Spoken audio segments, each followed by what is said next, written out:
Well, hello everyone, and welcome to my longest and possibly most ambitious F1 video to date, where I name the best F1 driver from each country.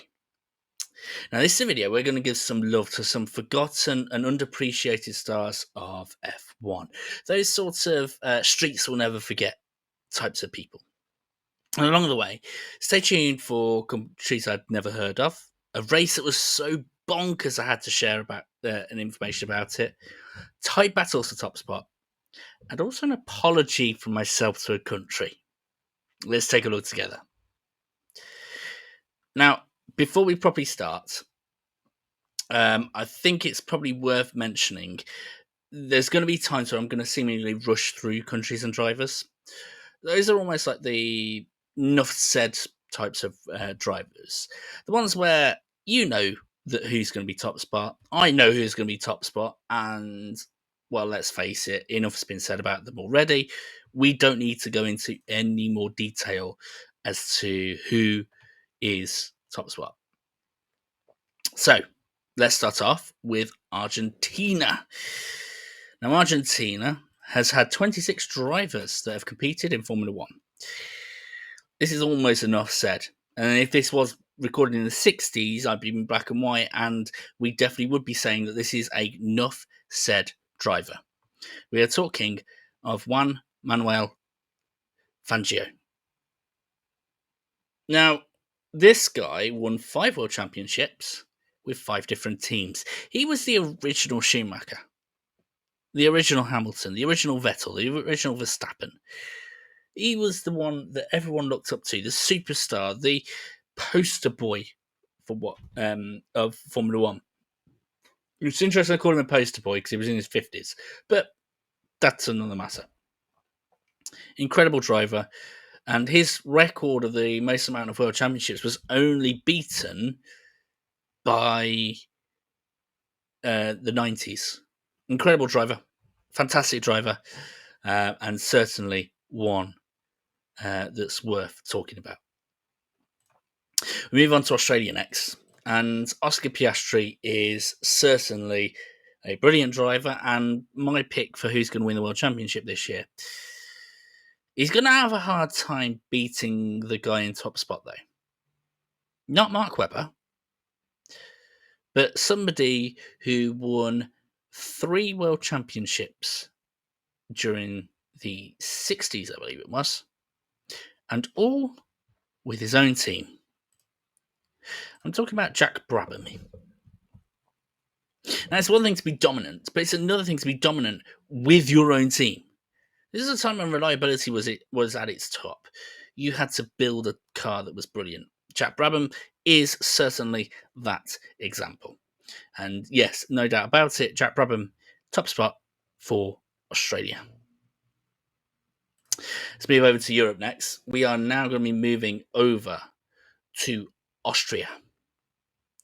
Now, on the stats, this is quite a clear favourite. And do you know what? We're just going to move over to the side straight away in terms of who potentially is the clear favourite. And that is the one in the big part of the slide, which is Niki Lauda. 3 world championships. How can anyone compete with that from Austria? But I want to throw a real honourable mention here for Jochen Rindt. Now, yes, he only won one world championship, but there's a good reason for that. He only got the chance to compete in 1 world championship. In fact, let me rephrase that. He only got the chance to compete in half a championship, and he won it. Sadly, Jochen Rindt died halfway through the Formula One season by Monza. But he was so dominant that no one could beat his points tally, even though he didn't compete for half the season. He was an incredible driver. Someone that other drivers looked up to. Someone that everyone was actually genuinely sad to see that he'd pass away. Certainly an honourable mention. Niki Lauda, like I say, top spot, no doubt about it. But let's give some flowers to Jochen Rindt. We move over to Belgium next, and we have our first little tight battle for top spot. 2 mid drivers, let's say. But both of them got honours for different reasons. We are talking of Jackie Ickx and Thierry Bousson. Now, firstly, before we start comparing the two, can we have a look at Thierry Bousson's hair? Had the confidence to grow it out, but certainly managed to keep it all in control. If I had hair that long, it would I would have no control over it. Impressive stuff, Thierry. Really impressive stuff. They've got comparable stats, but I want to give this one to Jackie Ickx. Jackie Ickx was one of those drivers around the time of Niki Lauda and James Hunt that people looked up to him. People wanted him in their seat. In fact, it was between him and James Hunt for the McLaren seat. And could you imagine how times would have changed if Jackie Ickx was competing against Niki Lauda? It was impressive stuff. He was an impressive driver, one of those consistent ones. Knew how to get a decent amount out of the car. Maybe not the best out of the car, but enough to consistently perform with it without causing too much controversy. We move from a two-way battle for top spots to a three-way battle for top spot. And this one's tasty. We're moving to Brazil. And all three that have competing for top spot have won multiple world championships. We have Emerson Fittipaldi. We have Nelson Piquet Sr. Sorry, threw up a little bit there. And Ayrton Senna.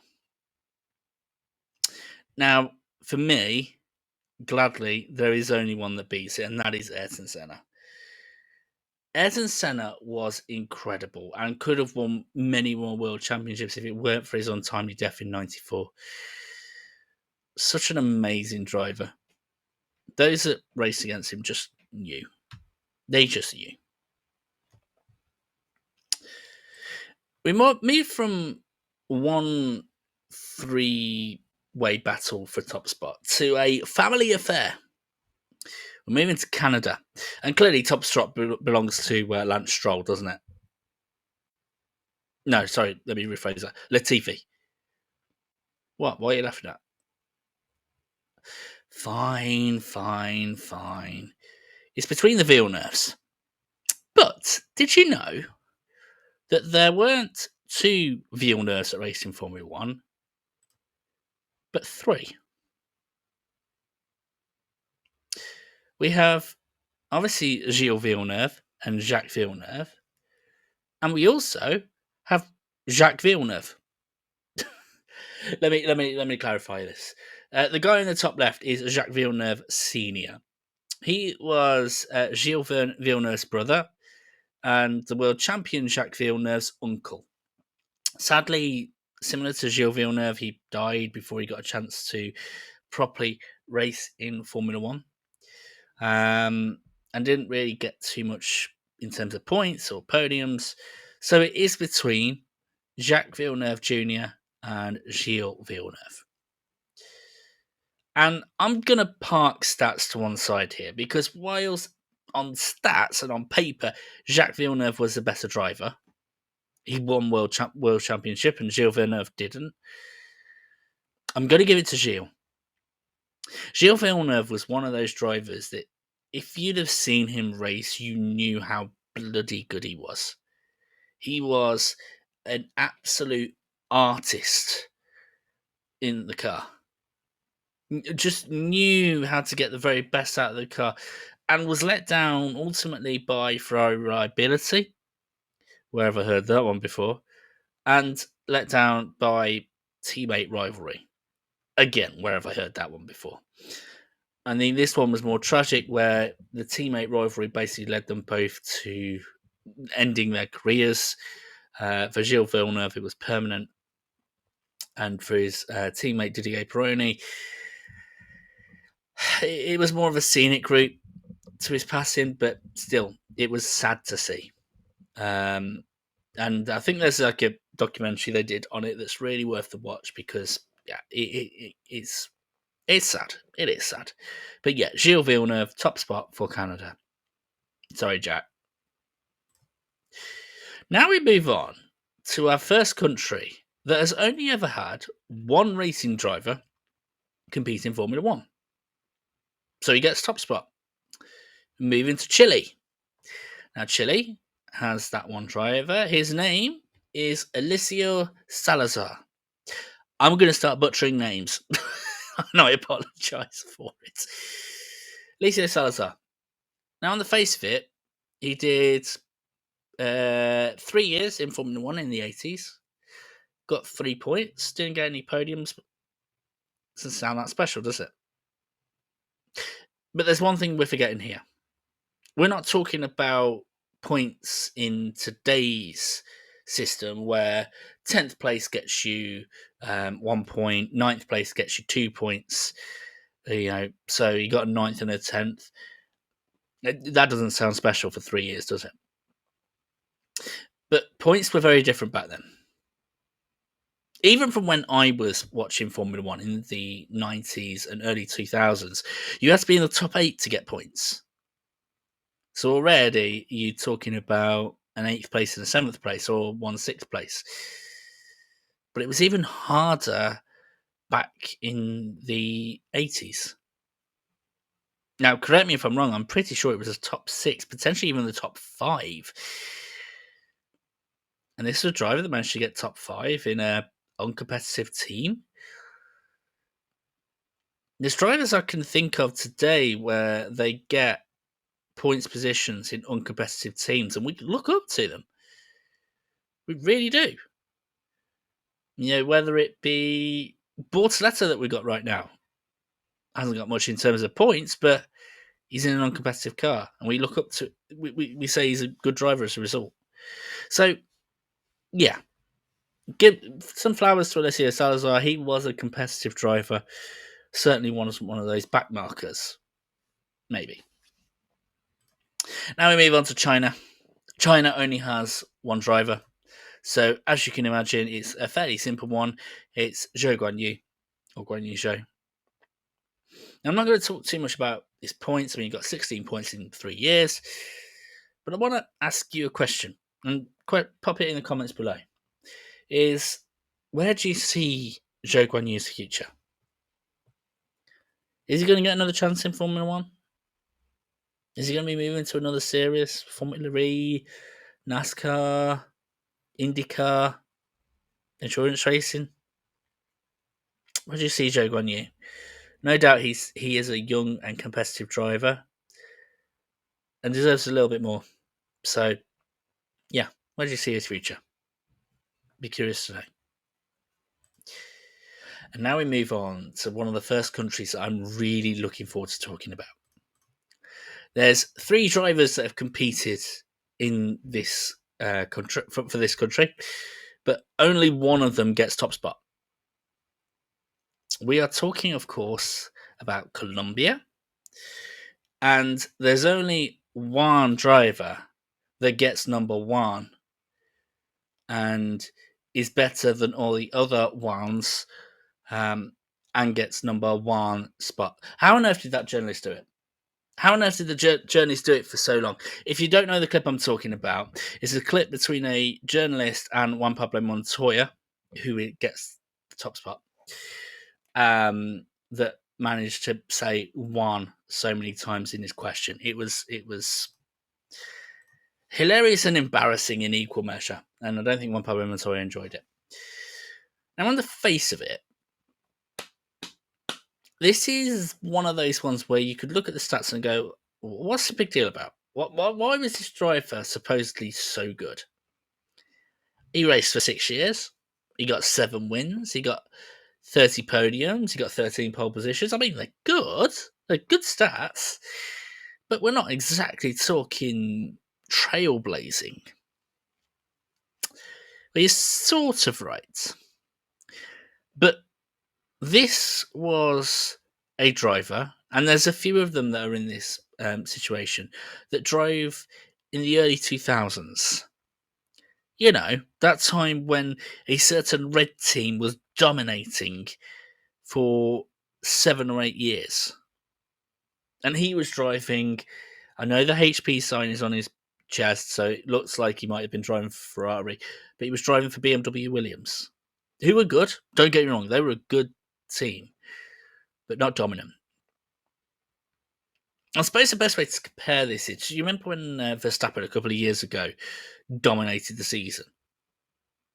His teammate won 2 races, he won almost the rest of them. Now, Carlos Sainz won 1 race that season. How much do we look up to Carlos Sainz for winning a race that season? How incredible he was, and how unfair it was he got dropped from Ferrari and things like that. This was how competitive Juan Pablo Montoya was. This was one of those. I remember watching Formula One in the 2000s, and of course, as a youngster, I was rooting for Michael Schumacher, number one. He was winning. That's the one you root for. But even I was looking at Juan Pablo Montoya and going, that is a goddamn exciting driver. He could really bring the fight to Schumacher and Ferrari. He could really bring the fight to them. And I get the feeling that if he was in Ferrari, you would have been talking a partnership more like what Mercedes had when they came back at the start, of 2 drivers battling it out and it being quite a difficult one for top spot. We could be looking at a very, very different history if Juan Pablo Montoya had gone to Ferrari. Move on to another country that only has had one driver racing for it. It's the Czech Republic, or is it Czechia? I can't remember what the correct country name is, but that area. The driver is Thomas Enge. Now, he's only raced for 3 races. He got 0 points. This is at a time when small teams, it was really difficult for them to even qualify in races. So the fact that he managed to get 3 races is actually quite impressive. He drove for Prost, did decently. Nothing special, though. So it's very much a case of we move on. He gets top spot with no competition. Denmark, next. We have Denmark. And another family battle, actually, between a driver from the 90s and his son of fairly recent times. Now, there is only one driver in Denmark that has got a pole position, got a podium, and been fairly exciting. That be K-Mag, Kevin Magnussen. Yeah, Magnussen will be so proud. Brilliant driver. Absolutely brilliant driver. And I feel like he gets unnecessary stick. He didn't do too badly for McLaren. I think he should have kept his seat at McLaren when he first started. And in a Haas, he competed quite decently. Something to be proud of. Certainly something to be proud of. K-Mag, well done. And so now we move from Denmark to England. Wait, why England? Why are we not doing Great Britain? Well, I'm separating the countries out. I want to build up a little bit more content because if we were, whether it be Great Britain or England, there's one that's beating the rest, and it's ridiculous, to be quite honest. So yeah, separating the countries out gives a little bit more recognition to more drivers.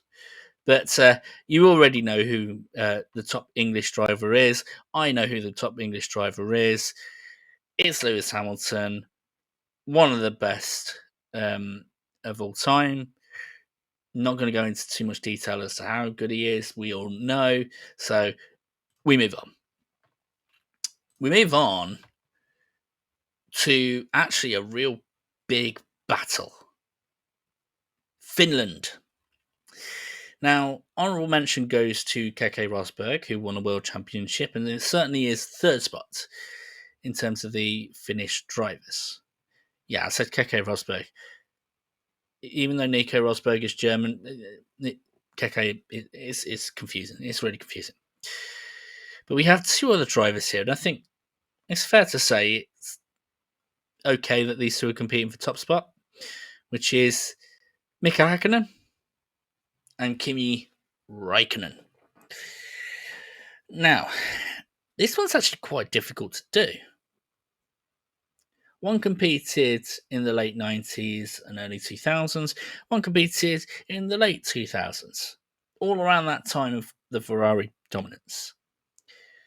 Both have won world championships during that time, which is impressive. Both have had unlikely comebacks. Mika Hakkinen from almost, well, he technically died on the circuit and was resuscitated and managed to go from that to winning world championships. Kimi Raikkonen in comebacks by winning with Lotus, as you can see. It's a tight battle. And I'm just going to edge it to Mika Hakkinen. By the way, if you think Kimi Raikkonen is better than Mika Hakkinen, feel free to put it in the comments. I don't think it's that controversial opinion if you went for Kimi Raikkonen over Mika Hakkinen, but for me, it's Mika Hakkinen. He's a double world champion, and he beat a certain Ferrari German twice in doing so. Absolutely brilliant driver, and certainly nothing more needs to be said, to be quite honest. It is Mika Hakkinen. Let's move on. We move to France next, and I've got a complaint with France because France is a brilliant motorsport country and has great heritage. We've got Le Mans, which is amazing, everything like that. You've only got one world champion. I mean, granted, he won 4, but you haven't had a decent driver since the 90s. Sorry, Gasly. So it's quite easy who it's going to be. It's Alan Prost, but yeah, for France, do better. Alan Prost is brilliant. Managed to get 4 world championships and was competing against Ayrton Senna. Probably could have deserved more. He was nicknamed Professor because he was methodical. He was amazing. Brilliant driver. Yeah, decent. Well, and by the way, again, complaints to France. You've had 75 drivers and only 1 world champion. Sort it out. Sorry, that's really bad, isn't it? We move on to Germany next. And I'm also including East Germany when the separation happened in the 50s, 60s, and 70s. And, well, it's Michael, isn't it? Nothing more needs to be said. It's Michael. Let's move on. And we move on to Hungary. Hungary has only had 1 driver. And now I'm really going to start messing up names. We have Zoltz Baumgartner. Drove for 2 years in 2003, 2004 for Minardi. Got 1 point, which actually is quite impressive to get a point for Minardi. Mark Webber got points for Minardi as well, which is impressive. But yeah, 1 point in 2 years for Minardi. Again, one of those decent drivers. Don't need to say too much more about it. That's all I've got. And now we move on to India. Now, India has had 2 drivers. They are Narain Karthikeyan and Karun Chandhok. Now, stats will tell you that Narain Karthikeyan is the better driver. He got 5 points. That's pretty good, isn't it? But I'm sorry. I'm giving it to Karun Chandhok, even though he didn't get any points. And why? Because Karun Chandhok wasn't called a cucumber by Sebastian Vettel. I'm sorry, Narain. This might be a controversial opinion, by the way. Feel free to put comments down below if you feel differently. But yeah, I'm going to say that Karun Chandhok was the more measured driver and the better driver out of the 2 of them. And Karun Chandhok gets top spot. We move on now to Indonesia. Only 1 driver has raced for Indonesia, and that is Rio Haryanto. For some reason, I thought he was Japanese, but that's really insulting, isn't it? But yeah, Rio Haryanto. Now, on the face of it, again, 12 races, 0 points. But it's worth really pointing out what team he drove for, which was Manor Racing, a team that couldn't basically get any points. So, decent driver, overlooked because of all of the rubbish teams that were in Formula One at that time. So, yeah, that's all that needs to be said. Moving on now to Ireland. Now, Ireland is a good one. It's had 6 drivers drive for them and managed to get a world champion out of it.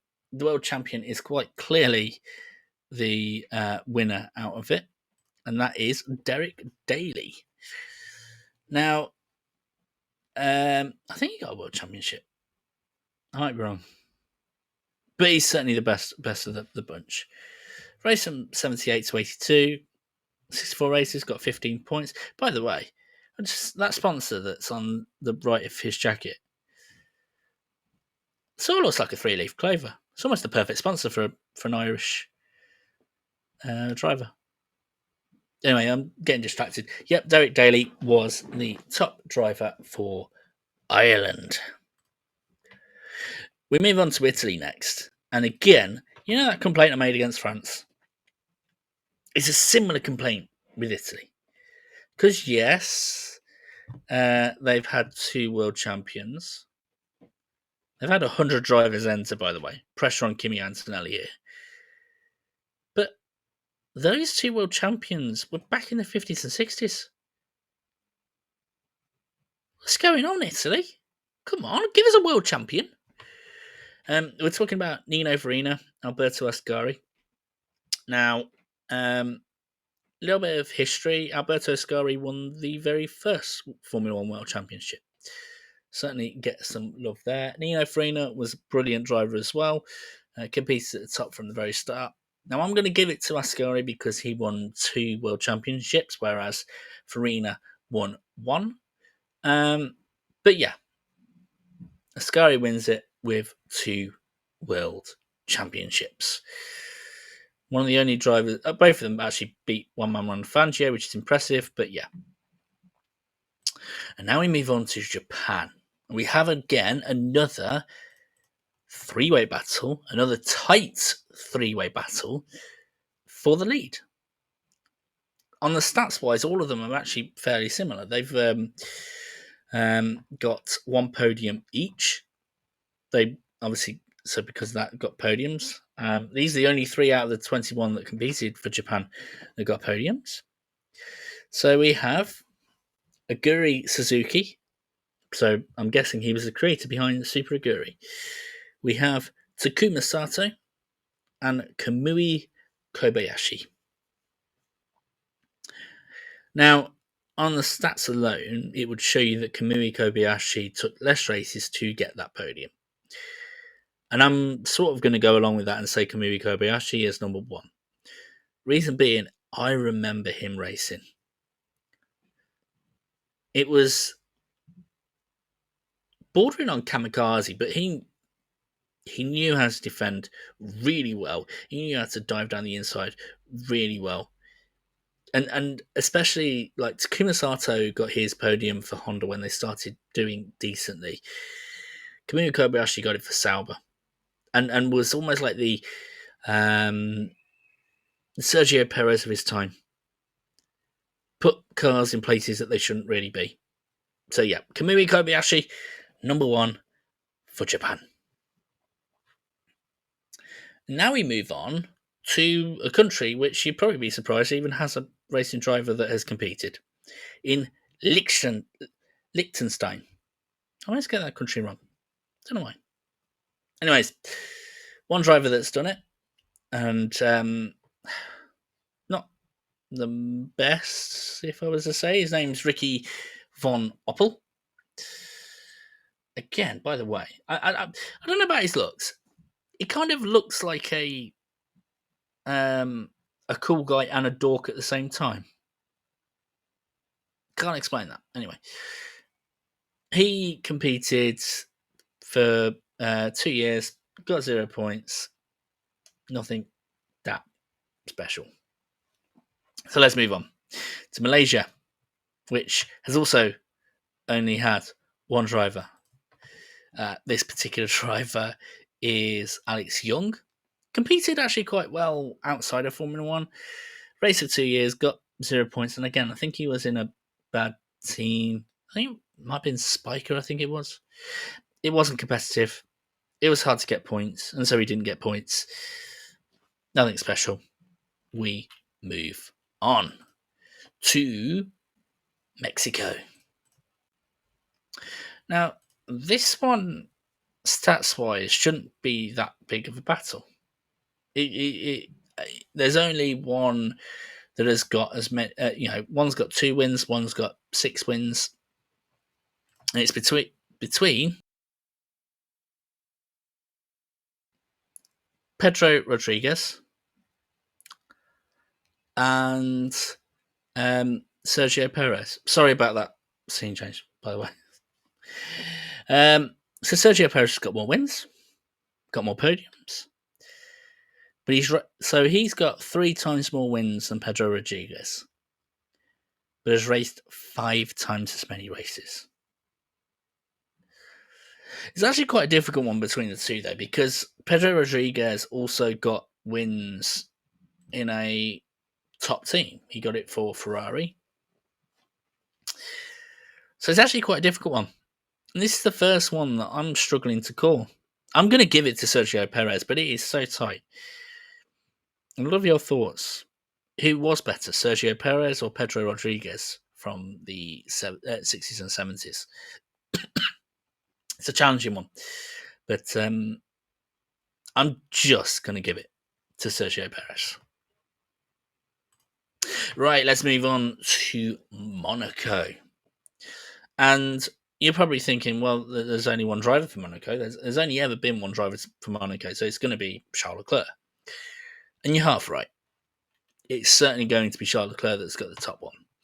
But did you know there's actually been 5 drivers from Monaco that have competed? And I want to give an honourable mention to a guy called Louis Chiron.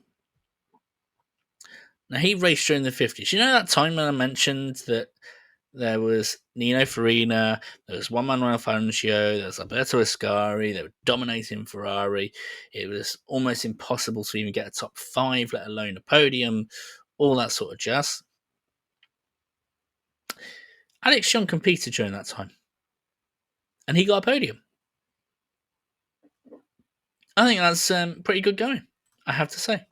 So, yep, Alex Young, nice honourable mention. But yeah, Charles Leclerc wins it with his 8 wins and 46 podiums. By the way, so I put what's going on with Ferrari. Force down below. Time to move on to Morocco now. Now, this one has only had one driver. He's only competed in one race. He got 0 points. It's Robert Lacaze. Now, I can't say too much about Robert Lacaze, but I do want to mention this is the fact that might not be, that is obviously rubbish. 1 race, 0 points. Now, that was at the Moroccan Grand Prix. Now, interestingly enough, about the 50s, especially when it was in its infancy, is I don't know if this was because they were struggling to find the drivers or the popularity or anything like that, but they would bring in local drivers. So Robert Lacaze was from Morocco. He raced in the Moroccan Grand Prix, didn't do too well, struggled with reliability. So I'm not going to put it too much on him. I think he was thrust into the limelight too much. And yeah, enough said about him. We move on to the Netherlands next. 17 drivers have competed for the Netherlands. It is a major battle for top spot, and it is Max, isn't it? It's Max. No one else has even won a world championship, and he's got 4. Well done, Max. Side question: should he be competing for the Netherlands? Though, is he actually Belgian? I don't know anymore. But yeah, Max Verstappen wins it. Fair enough. Now, I mentioned about the apology at the start of the video. Here it is, because we're about to talk about New Zealand. In the previous video, I said that Chris Amon was the unluckiest driver in Formula One, and that he was potentially the best New Zealander Formula One driver. Well, I may have been right in terms of the best driver to never win a race or the unluckiest driver, but I literally spoke about him in a country that has given us Bruce McLaren, who doesn't even get top spot, by the way, a guy that freaking started McLaren racing, who won the Indy 500 as well. But I'm going to speak about Denny Hume here, because Denny Hume is the guy that gets top spot. He's the only one that's won a world championship. He got 8 wins. He was an amazing driver. He competed with Bruce McLaren, and even Bruce McLaren couldn't cope with Denny Hume. So Denny Hume, you get top spot. I apologise to you for ever comparing you to Chris Amon and saying that Chris Amon was better. Do we get away with that? Let's move on to Northern Ireland next. Yes, this is why I separated out the countries. We get to talk about more drivers, better. You know, it gives us a bit of love anyway.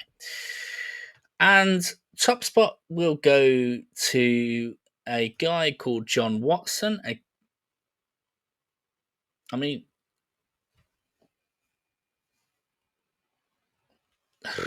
Let's grow my hair out. I look like John Watson. Okay, cool.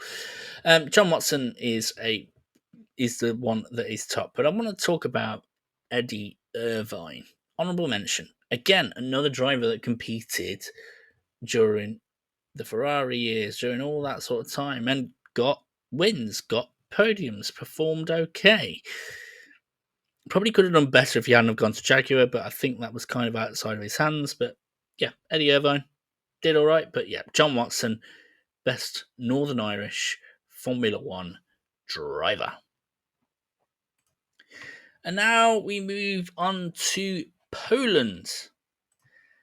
Now, Poland's only ever had one driver, but I have to say, pretty good one. Pretty good one. Robert Kubica. Now, I'm glad I managed to get a photo of him before he had his injuries and everything like that. But just think about the drivers that he competed with. This, especially at the start. He competed with Lewis Hamilton. He competed with Fernando Alonso. Again, it's almost like the Juan Pablo Montoya of the late 2000s and the early 2010s. And he still managed to win once. He still managed to get 12 podiums. And yes, he tailed off. But again, I sort of want to discount his second stint at Williams here. Because again, he was driving with half an arm. But that Robert Kubica at the start, again, one of those streets we'll never forget type of characters. Absolutely incredible. Deserves a heck of a lot of love. And I remember watching him. He was class. He was brilliant. So yeah, Poland, Robert Kubica. You've only provided us with one, but my goodness me, you struck gold with that driver. Well done, Poland. So let's move on to Portugal. We have 5 drivers that have competed for Portugal. And there's only one driver that got a podium, but I'm not going to give it to him. I'm not going to give top spot to the guy who got the podium. Why? Because the guy that got the podium for Portugal was Tiago Monteiro. Okay, what's so special about that? Well, that particular trophy he's holding, that particular podium that he was part of, was Indianapolis 2005. That doesn't count. Come on, there was only 6 drivers that competed. It was actually near on impossible to not be on the podium. It's actually quite embarrassing if you if you didn't get on the podium. Similarly, Mario de Araujo Cabral, he only competed in 4 races rather than Thiago Monteiro that competed for 1 full season. He finished 10th, halfway up the field, similar to Thiago Monteiro in the Jordan. And he competed during the 60s. This is a controversial opinion. I love your thoughts on this, and whether you think that Thiago Monteiro is the best Portuguese Formula 1 driver. But no, I'm going to give it to Mario de Araujo Cabral. And again, I've probably butchered his name. Now, I mentioned the country that I'd never heard of. We're coming up to it next. The country in question is Rhodesia. Apparently, it's in Africa.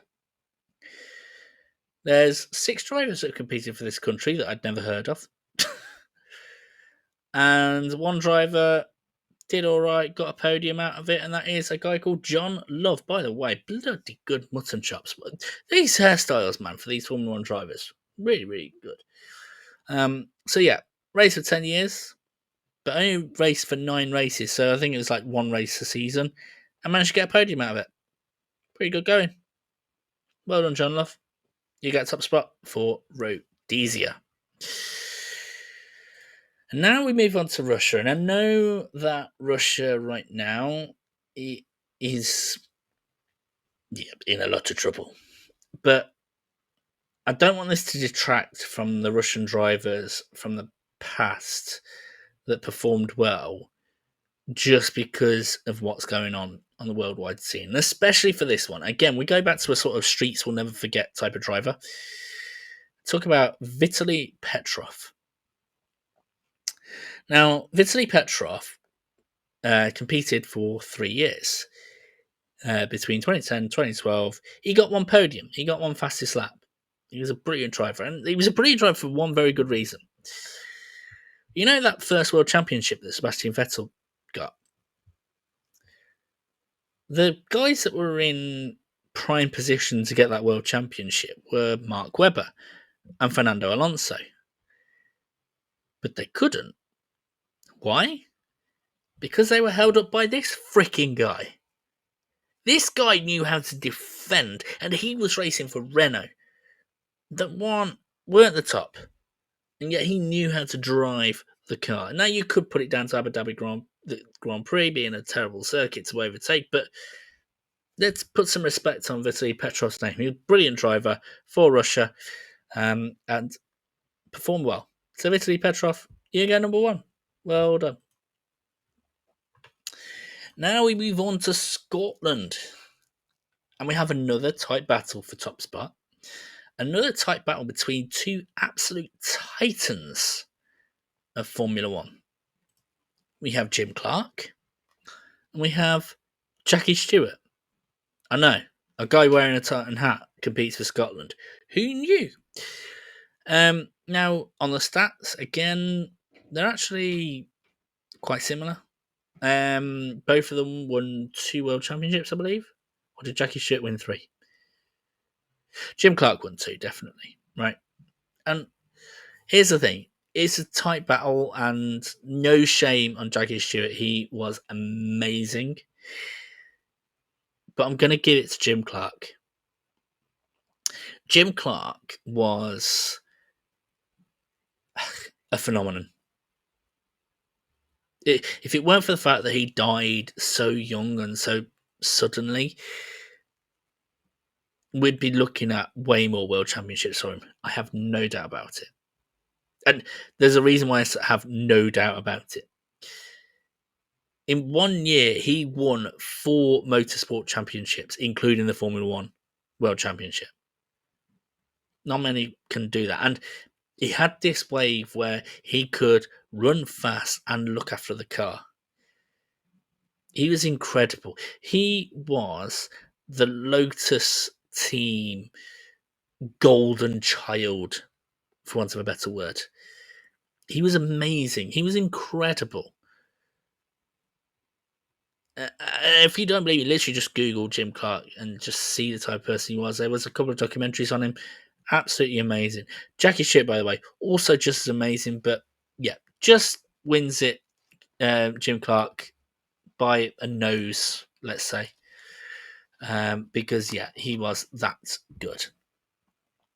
So move on from Scotland to South Africa. And South Africa has one driver that's won a world championship.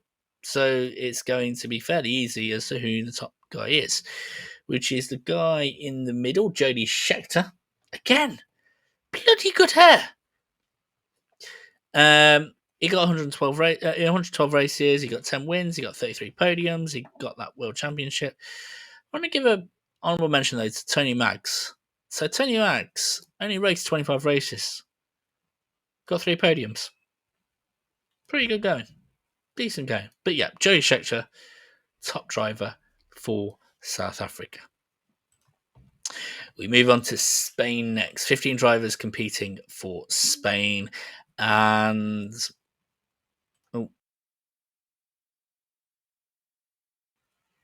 well, it's Fernando, isn't it? Again, sorry for the scene change there. That's me being a dum-dum. It's Fernando. He's won 2 world championships. He's got 32 wins. He's got 160 podiums, and did this all during the time when Schumacher was at his peak. Brilliant driver, and certainly deserves to get at least one more win. Please, just one more win for Fernando. Thank you. Moving on to Sweden. Now, Sweden has had 11 drivers that have competed, and there's one driver that stands out above them all. He was given the nickname of Super Swede, and it is Ronnie Peterson. Competed in Lotus at a similar sort of time to other top drivers, got a lot of wins. I think 10 wins. 10 wins. And probably could have done more if it weren't for his death in 1978. And by the way, this is during the time when Formula 1 was at its most embarrassing in terms of their emergency services and first aid. Because do you want to know how he died? He died from a broken leg. It was left for so long it got septic, and that's what killed him. It was so sad. He was an amazing driver. Really amazing driver. Ronnie Peterson. He was the equivalent of the Streets Will Never Forget in the 70s. Brilliant driver. Incredible head of hair, but yeah, brilliant driver. Ronnie Peterson, I'm pretty sure you'll be missed in the Formula 1 community. So from Sweden, we now go to Switzerland. Now, we've got 32 drivers that have competed for Switzerland. There's 2 that stand out. Well, one that really stands out, but here we go. Firstly, before I introduce their names, my God, have they got good moustaches. They almost look exactly the same, to be quite honest, but they're not. We have Clay Regazzoni, and we have Joe Siffert. Now, Joe Siffert for me is the honourable mention, but I want to talk about Clay Regazzoni in a little bit of detail. You know, I mentioned about Jackie Ickx that if he'd have moved to McLaren, the story would have changed. Well, if it weren't for Clay Regazzoni, the story would have changed. That Hollywood story would have also changed, because it was Clay Regazzoni that convinced Ferrari to take on Niki Lauda, because he was Niki Lauda's teammate before Ferrari took him on. He was amazing, by the way. Like I said, the 5 wins, 28 podiums, at a time when Niki Lauda was racing and dominating. Amazing driver. Amazing driver. Doesn't get a lot of respect, and I think he deserves it. And certainly, if you get a chance to watch Rush and see his involvement, or how they depict his involvement with it, he was certainly a driver to look out for. Now we move on to Thailand. Now, Thailand has only had 2 drivers. I wanted to sort of showcase them both. Obviously, Alex Albon is a standout one. He's got 2 podiums, 282 points over 6 years. I want to give some limelight to the other Thailand driver. Now I'm going to mess up this name big time because his name is Birabongsi Badun Birabong Birabongsi Banude. He was a prince, and he managed to compete in Formula One. Competed for 19 races, got 8 points at a time when I think you had to be top 3 to get points. Top 4 to get points. So managed to do all right. Managed to compete well for Thailand. But yeah, Alex Albon gets top spot for Thailand. By the way, bit of a side point. Is Alex Albon entering his villain arc? What happened to the nice guy from a few years back? He's getting a little bit sassy, isn't he? Getting a little bit touchy with his with his team. I don't know if I like it or not. Can't work it out. Let me know your thoughts on how Alex Albon's doing. But anyways, now we move on to Uruguay. Do you remember that bonkers race I was talking about? That one I had to share with you. Now, I really want to mention this because it's crazy. Uruguay has had 4 drivers that have competed in Formula 1, and they've not really had too much of a good shot, right? 2 of them competed in the same race for the same car. And they are Alberto Uraya and Oscar Gonzalez. Now, I was debating, who's going to be the best Uruguayan for Formula One? Like, it's going to be quite difficult between the 2 of them if they competed in the same race and everything like that. Thankfully, I don't need to because they were both useless. They finished 10 laps behind the leaders. 10 laps behind the leaders. In the 56 Uruguayan Grand Prix or something like that. It was ridiculous anyway. So no way do they get the top spot. I'm going to give the top spot to the other guy, Itel Cantoni, because he was amazing. He only got lapped 5 times. Progress. Anyways, let's move on quite quickly. We move on to the US of A. Now, I want to talk about this in actually quite some detail because 58 drivers, 2 world championships, it's not a great return. But that's worth mentioning that during the 50s and early 60s, a lot of US drivers got to compete in one race, and they didn't get the chance to do that well. So actually, it's 20 drivers that have competed full time for Formula One for USA, and there's 2 that have won world championships: Mario Andretti and Phil Hill. And there's a sad story with regards to Phil Hill and how he won his world championship, and the fact that his rival died in the race. By the way, interesting artwork on Phil Hill's helmet. But anyways, but I'm going to give it to Mario Andretti. Not Michael Andretti, he was useless. Mario Andretti got 12 wins, 1 world championship. Brilliant driver. Also did well in IndyCar, I believe, as well. So yeah, well done, Mario Andretti. Now we come to Venezuela. We've had 3 drivers compete for Venezuela.